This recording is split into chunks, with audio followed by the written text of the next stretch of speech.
Hello, everybody, and welcome back to another episode of Deep Thoughts. And today, I'm actually not here by the time you will see this. By the time this video goes up, I will either be en route to or getting ready for a trip into Toronto. I'm going to be going on a bachelor party, and I'm really excited, but you don't want to hear about that. You want to hear about JoJo's. And this episode in particular is going to be an interesting one. I'm not sure how I'm going to talk about it. It's the episode itself sort of jumps in between like the past, present, future, and I mean like that's or not future, but past and present constantly. And I mean like that's with King of Crimson. That's what you're pretty much expecting because the stand just works. But we're gonna get into it. Episode 33.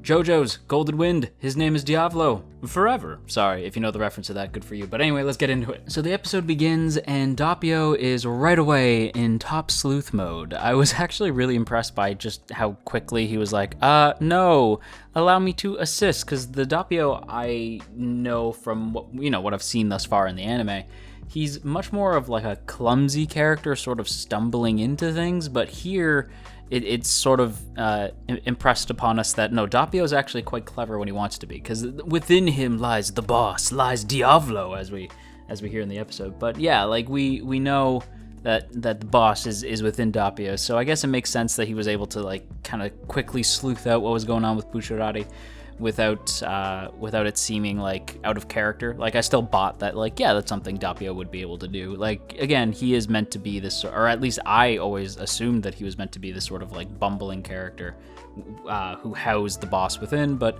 yeah, no, it's just like the boss is within him, so of course he could do that.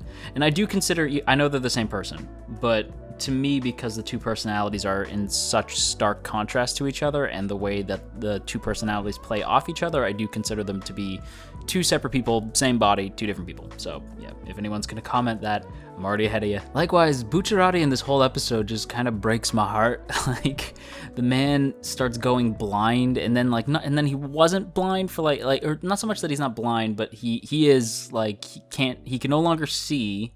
He's ice cold to the touch. He's not breathing properly, and he's like falling apart. He's literally like a walking, shambling corpse at this point.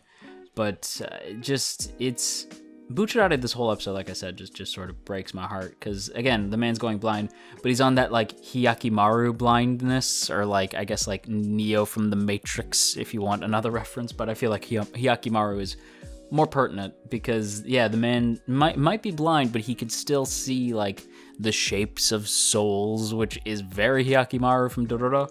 So I don't know, I thought that was kind of a neat touch. But and for a second I was like, why Trish? And I'm like, oh yeah, because the bot, yeah, that makes sense. But like it's specifically Trish though. It's a little on the nose. Like I guess to him he's just like, well, I've been seeing nothing but people's spirits lately, so like I just assumed that was Trish because they have the same spirit shape, I guess. It was a little like I don't know, almost too like get it, they're from the same family, neat. But at the same time, I bought it because again, it's bizarre. It's JoJo's, kind of the name of the game when you walk into this type of show. But I gotta point out, not only is my man falling apart, not only is he blind now, not only can he not cross the street on his own anymore, but the myth met the legend ever so briefly.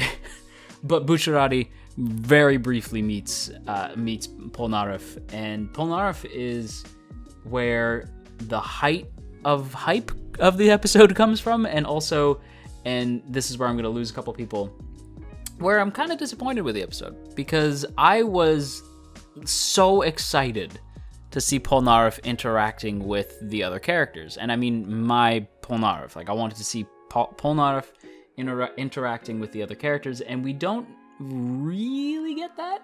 We do get Polnareff interacting with Jotaro in a flashback, which was neat. I actually like seeing the characters in their part 3 outfits, but with the more modern Araki designs. I thought that was a really cool touch, and it was just cool seeing Jotaro again, along with Polnareff. But we get that. We get Polnareff interacting very briefly with Bucciarati. It was a cool moment. The myth meets the legend, but like it was very brief. And the two, in my opinion, two of the greatest Joe Bros getting to speak for like 5 seconds. It was worth it, but I wanted them to actually talk as opposed to being like, who is that person beside you?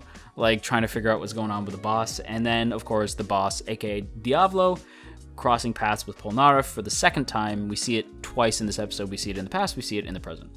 And in the past, it was horribly scary, and in the present, it is even more scary. And Diavolo looks like the lead singer from a glam rock band. I was not expecting that, since we've seen his silhouette sort of like a bald guy, or at least like with short hair. I didn't expect him to look like a glam rock star, but I'm kind of in for it. I'm kind of here for it. In fact, yeah, I'm super here for it. I love the design. But my biggest gripe is the briefness of everything. Like, I expected Polnareff to be like side by side with Passione for the grand finale, the showdown with the boss, aka Diavolo, and we don't get that necessarily. I have a vague idea what's up with the mysterious figure we see at the end, but I'm gonna get to that later. But it was just sort of disappointing to see Polnareff introduced and then axed off in, like, I don't want to say the same episode, because but it's just, we don't get to see enough of Polnareff, in my opinion. Like, I was so excited that he was back. I was like, oh my god, Polnareff! But then he just gets killed off, and it just sort of broke my heart, because it's like, man, I wanted, from what we've been told, from what we're told about in the flashback, when they started trying to look for the rest of the stand arrows, Jotaro and Polnareff, it was in the 90s. And the way that Jotaro was dressed sort of makes me assume that, okay, like, this must have taken place because it was set in the 90s, and part 4, I believe, is 1999. It would have to have taken place either just before or maybe like a few years before part 4. So we know that Polnareff and Jotaro like stayed in contact, and it just sort of breaks my heart that like Jotaro probably doesn't know that his best friend is dead, and we'll probably never find out. I mean, not his best friend, Kakyoin was his best friend, but like Polnareff, you know what I mean? Like, it's just like his close ally, his Stardust Crusader. It's sort of a down note for me. I don't know, maybe he's still kicking. I mean, he's dead, but like maybe like Silver Chariot, it will in some way carry on the torch, because let's get into that. That was a twist I did not see coming, and very hype. Like, don't get me wrong, I'm confused, but it's still exciting. Whereas like with Polnareff's death, I was confused and disappointed. With the twist with Silver Chariot, I was confused but very excited, because like, so what does the stand arrow, or at the very least this specific arrow, do? Because I've seen people in the comments trying to be like, and kudos to everybody in the comments. My god, you guys are legends with like, you're hot or you're cold, or like, I don't want to necessarily tell you. People have been really good about that, but people have been saying like, you shouldn't say stand arrows plural.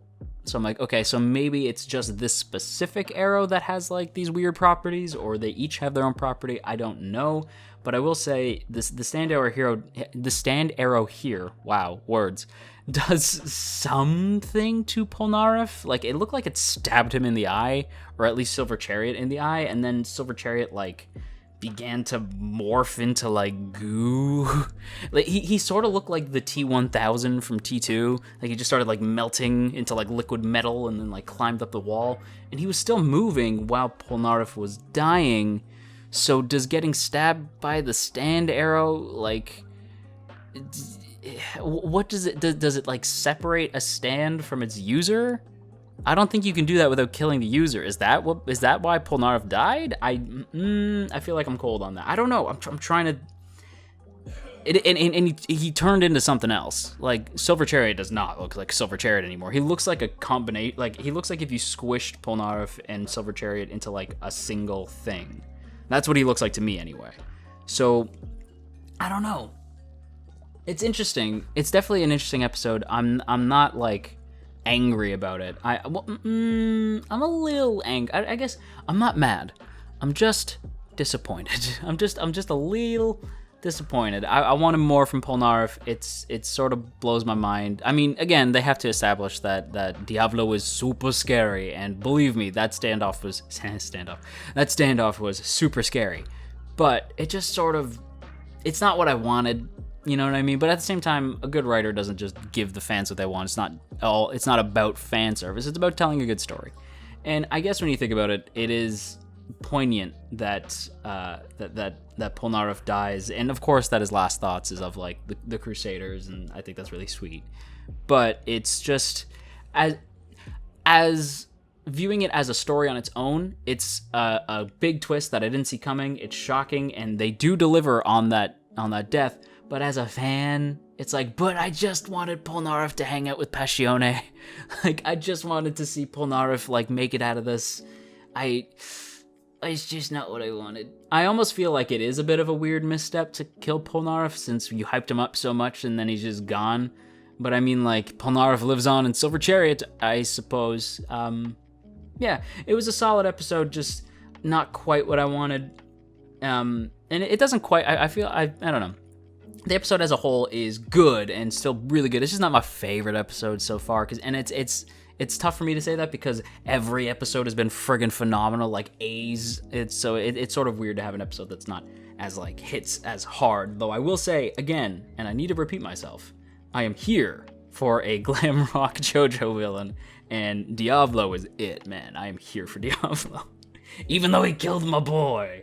I'm still here for it. But yeah, everybody, that's gonna wrap up today's Deep Thoughts video. I hope you enjoyed, and if you did enjoy today's video, then hey, hitting that like button, sharing the video around on the internet, that'd be super rad of you. And if you'd like to stick around, see more videos from me, see more JoJo's content from me, go ahead and just hit that subscribe button, ring that bell to join the good ones. And before we go, I gotta give a big shout out to the good folks over on Patreon, namely those in the Earl Grey tier: Dominic, Urza, No For Nothing, Maria Teresa, Omner Garamond, Opinionated Slime, Shadow Creative, Sipco Games, Tristan, and Veridon. If you too would like to join those in the T Squadron, then by all means go ahead and check out the link in the description to check out our Patreon, see what cool rewards you can get. It would be super appreciated. And with all that said, until our next meeting, stay rad and don't scary.